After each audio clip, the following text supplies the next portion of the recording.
दोस्तों, हमारा घर पृथ्वी हम इंसानों के लिए किसी वरदान से कम नहीं है, क्योंकि यहाँ जमीन, हवा, पानी और ग्रेविटी से लेकर इकोसिस्टम तक हर वो चीज मौजूद है जो जीवन के लिए जरूरी है। लेकिन क्या कभी आपने सोचा है कि अगर हमें भविष्य में किसी भी कारण से पृथ्वी छोड़कर जाना पड़े तो हम सोलर सिस्टम के कौन से प्लैनेट या मून पर जाकर बस सकते हैं?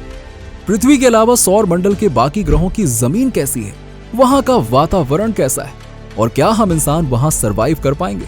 अगर हाँ, तो हम सोलर सिस्टम के सभी प्लैनेट्स की वर्चुअल सैर करेंगे और देखेंगे कि वहां के हालात कैसे हैं। तो हेलो दोस्तों, मेरा नाम है विजय और चलिए हमारे साथ इस रोमांचक सफर की शुरुआत करते हैं सूर्य के सबसे करीबी प्लैनेट यानी कि मरकरी यानी बुध ग्रह से। तो जब आप बुध ग्रह की सतह को देखोगे तो आपको इसकी जमीन बिल्कुल ऊबड़ खाबड़ दिखेगी, जिसमें काफी बड़े बड़े क्रेटर्स हैं जो कि कई किलोमीटर लंबे, चौड़े और गहरे हैं। दरअसल सोलर सिस्टम की उत्पत्ति से लेकर आज तक यानी कि पिछले 4.5 बिलियन सालों में अनगिनत मीटियोर्स, एस्ट्रॉइड्स, कॉमेट्स और बड़े बड़े पत्थर सन की ग्रेविटी की वजह से उसकी तरफ खींचे चले आते हैं। और अगर इस दौरान उनके रास्ते में मरकरी प्लैनेट आ जाता है तो यहाँ पे ये क्रैश लैंडिंग कर जाते हैं और इसी वजह से मरकरी पर इतने ज्यादा इम्पैक्ट क्रेटर्स बने हुए हैं। बुध ग्रह पर कैरोलिस बेसिन नाम का एक इम्पैक्ट क्रेटर एरिया भी है, जहां अनगिनत क्रेटर्स मौजूद हैं। इस एरिया के सेंटर में 300 किलोमीटर डायमीटर वाला काफी बड़ा गड्ढा है। वहीं बुध ग्रह के सबसे बड़े क्रेटर का नाम अनेरिन है, जिसका डायमीटर 467 किलोमीटर है। हालांकि ठोस जमीन वाला टेरेस्ट्रियल प्लैनेट होने के बावजूद बुध एक वीरान ग्रह है, जहां ना तो पानी है और ना ही एटमॉस्फेयर। और एक इंटरेस्टिंग फैक्ट ये है कि सूर्य के सबसे करीब होने की वजह से दिन के समय मरकरी का टेम्परेचर 450 डिग्री सेल्सियस तक पहुंच जाता है और रात के समय यही टेम्परेचर गिरकर -176 डिग्री सेल्सियस तक भी चला जाता है। यानी कि अगर कोई इंसान बुध ग्रह पर सुबह को पांव रखेगा तो जल जाएगा और रात को रखेगा तो जम जाएगा।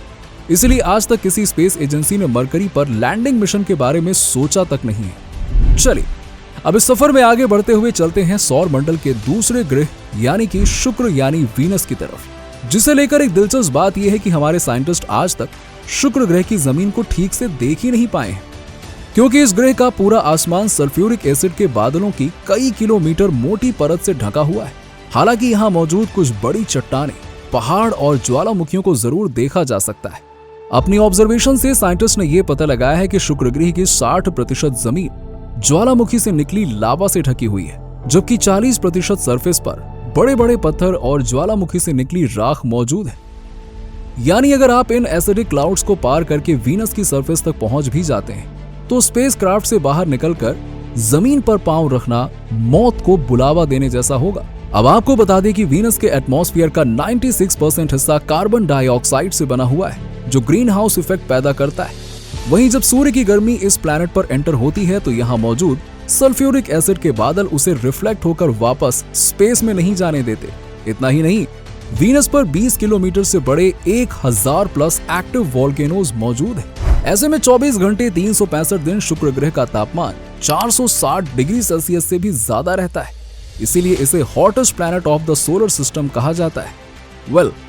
वीनस के बाद थर्ड पोजीशन पर आता है हमारा घर यानी कि पृथ्वी, जो सोलर सिस्टम का इकलौता हैबिटेबल प्लैनेट है जहां जीवन पनप रहा है।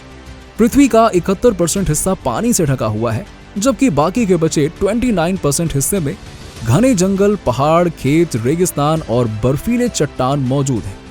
अब पृथ्वी से तो हम सभी बहुत अच्छे से वाकिफ हैं, इसीलिए बिना देरी किए हुए चंद्रयान 5 में बैठकर हम चलते हैं सीधे चंदा मामा की तरफ। जी हाँ, चंद्रयान 5 मिशन में हमारे एस्ट्रोनॉट्स वाकई में चांद पर जाने वाले हैं। खैर, उसकी बात हम फिर कभी करेंगे। फिलहाल चंद्रमा की सतह को गौर से देखें तो पतली मिट्टी से ढकी यहाँ की सतह काफी उबड़ खाबड़ है और इस पर कई बड़े बड़े क्रेटर्स हैं। और जब नासा के साइंटिस्ट ने चांद के सॉइल सैंपल्स को स्टडी किया तो पता चला कि चांद की मिट्टी ज्वालामुखी की राख की तरह काफी पतली है और शायद चांद पर कुछ किलोमीटर की गहराई में आइस शीट्स के फॉर्म में पानी भी मौजूद हो सकता है। चलिए साथियों, अब हम अपने स्पेस शटल में बैठकर सीधा चलते हैं इलॉन मस्क के ड्रीम प्लैनेट यानी कि मार्स यानी मंगल की तरफ। सोलर सिस्टम के इस फोर्थ और लास्ट टेरेस्ट्रियल प्लैनेट की मिट्टी लाल रंग की है, इसीलिए इसे रेड प्लैनेट भी कहा जाता है। दरअसल मंगल की मिट्टी में काफी ज्यादा आयरन मौजूद है, जिसके ऑक्सीडेशन की वजह से यहाँ की सतह लाल हो चुकी है। हालांकि फिलहाल ये ग्रह किसी बंजर रेगिस्तान से कम नहीं है, लेकिन जब नासा ने अपने स्पिरिट और अपॉर्चुनिटी रोवर को मंगल ग्रह की स्टडी करने भेजा था तो पता चला था कि सदियों पहले मंगल पर भी मीठे मीठे पानी की नदियां बहा करती थी। लेकिन समय के साथ ये प्लैनेट हमारे सोलर सिस्टम के हैबिटेबल जोन से बाहर निकल गया और यहाँ का पानी पूरी तरह से सूख गया।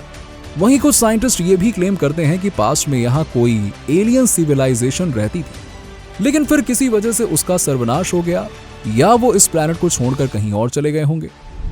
दोस्तों, मंगल के बाद आता है सोलर सिस्टम का सबसे बड़ा गैस जायंट जुपिटर। जी हाँ, इस प्लैनेट पर कोई सॉलिड सरफेस नहीं है और यह पूरी तरह से लिक्विड और गैस से बना हुआ है। बृहस्पति का आकार इतना बड़ा है कि इसके अंदर 1300 पृथ्वी समा सकती हैं। वहीं इसके एटमॉस्फेयर में मेनली हीलियम और हाइड्रोजन गैस मौजूद है। जुपिटर की ग्रेविटी हमारी पृथ्वी से करीबन 2.5 गुना ज्यादा है, इसीलिए ये सौर मंडल में दाखिल होने वाले बाहरी उल्कापिंडों और धूमकेतु जैसे ठोस पदार्थों को अपनी तरफ खींच लेता है और अपने अंदर समा लेता है, जिस वजह से इसे सौर मंडल का वैक्यूम क्लीनर भी कहा जाता है। जुपिटर के पास 95 मून्स हैं, जिनमें से आइयो, यूरोपा, गैनिमेड और कैलिस्टो आकार में सबसे बड़े हैं और वैज्ञानिकों को सबसे ज्यादा दिलचस्पी जुपिटर के यूरोपा मून में है, क्योंकि यहाँ बर्फ के रूप में पानी मौजूद है, साथ ही ऑक्सीजन के साथ एक पतला वायुमंडल भी है। ऐसे में अगर भविष्य में जरूरत पड़े तो एडवांस टेक्नोलॉजी की मदद से हम इंसान यूरोपा में अपना घर बसा सकते हैं। जुपिटर के बाद सोलर सिस्टम का 6th प्लैनेट है सैटर्न यानी कि शनि। ये प्लैनेट भी जुपिटर की तरह ही एक गैस जायंट है। हालांकि शनि के चारों तरफ एक खूबसूरत रिंग दिखाई देती है जो कि जमी हुई बर्फ और चट्टानों के टुकड़ों जैसे ठोस पदार्थों से बनी हुई है, और जब ये बर्फ सूर्य से आने वाली किरणों को रिफ्लेक्ट करती है तो ये चमकती हुई नजर आती है।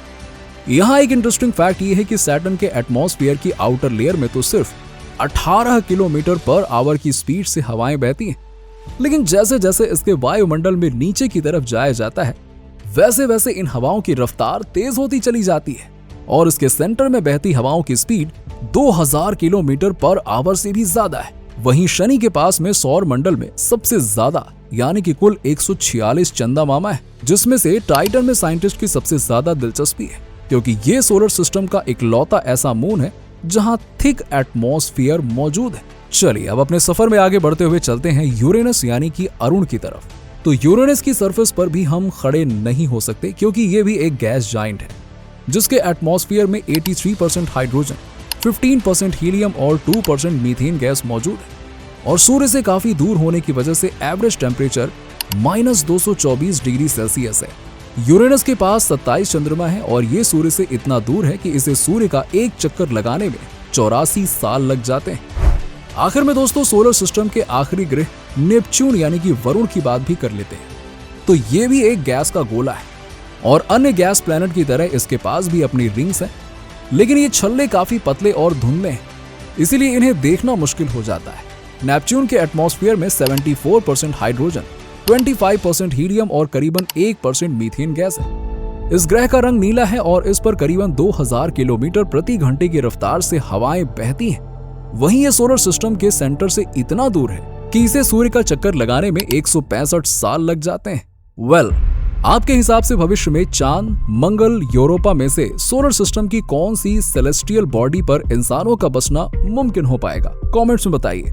और ये वीडियो अच्छा लगा हो तो इसे लाइक और शेयर जरूर कीजिएगा, और ऐसे ही इंटरेस्टिंग स्पेस वीडियोस देखते रहने के लिए रिफ्लेक्ट को सब्सक्राइब करके नोटिफिकेशन बेल को जरूर प्रेस कर दीजिएगा। Thank you.